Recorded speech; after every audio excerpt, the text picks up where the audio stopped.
চিংড়ি মাছ আমরা সকলেই পছন্দ করি, তবে এই চিংড়িটা হলো গুঁড়ো চিংড়ি। আর গুঁড়ো চিংড়ি এত মজাদার একটা স্ন্যাক্সের রেসিপি দেখাবো, আপনি ভাবতেই পারবেন না। এই চিংড়ি মাছটা খুব অল্প দামে পাওয়া যায়। এই টোটাল চিংড়ি মাছটা মাত্র 20 টাকা নিয়েছে, 250 গ্রাম। যাই হোক, প্রথমে এটাকে ভালো করে সুন্দর করে ধুতে হবে। এর মধ্যে ছোট ছোট কাঁকড় থাকে, সেই কাঁকড়গুলোকে পরিবর্তন ফেলে দিতে হবে।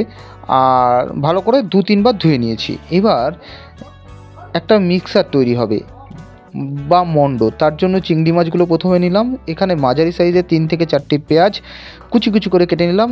আর এখানে বেশি করে কাঁচা লঙ্কা প্রায় 7-8টা কাঁচা লঙ্কা ছোটো ছোটো করে কেটে নেওয়া হয়েছে। পর্যাপ্ত পরিমাণে ধনেপাতা দেওয়া হলো, আর দিলাম পরিমাণ মতন হলুদ, লবণ। এবার দিলাম বেসনটা বাইন্ডিংয়ের জন্য কাজ করবে, আর এটা খুব গুরুত্বপূর্ণ, চালের গুঁড়ো। এবার সমস্ত উপকরণগুলোকে আলতো হাতে মেখে নিতে হবে।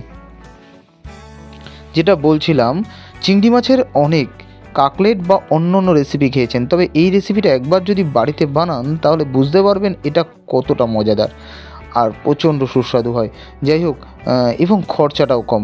এবার আমরা প্যানে কিছুটা তেল গরম করে নেব, অবশ্যই সাদা তেল। এক এক করে স্ন্যাক্সগুলো দিয়ে দেব এবং ভেজে নেব। ভাজার সময় একটা জিনিস খেয়াল রাখতে হবে, অত্যাধিক হিটে করা যাবে না, কারণ অত্যাধিক হিটে করলে উপরটা খুব ক্রিস্পি হয়ে যাবে আর ভেতরটা কাঁচা থেকে যেতে পারে। তাই লো টু মিডিয়াম হিটে করতে হবে আর হালকা হালকা করে ভেজে নিতে হবে। যে কোনো কাবাব বা যে কোনো স্কেপ মচমচে ভাজাগুলির মধ্যে এটা অসাধারণ। আপনি একবার যদি বানান তাহলে বারবার বানাতে ইচ্ছা করবে, এটা গ্যারান্টি রইল। বেশ 5 থেকে 7 মিনিট ভেজে নিতে হবে মিডিয়াম আছে।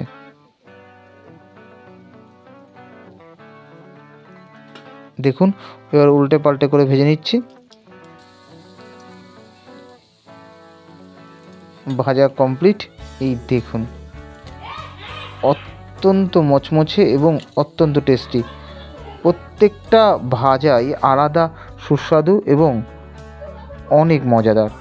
এতক্ষণ ছিলেন রাজুর সঙ্গে, আর আমার পুরো রান্নাটা যদি ভালো লাগে তাহলে অবশ্যই চ্যানেলটিকে সাবস্ক্রাইব করে রাখবেন। এরকম বাঙালিদের হারিয়ে যাওয়া এবং মজাদার রান্না নিয়ে আমি সবসময় হাজির হই।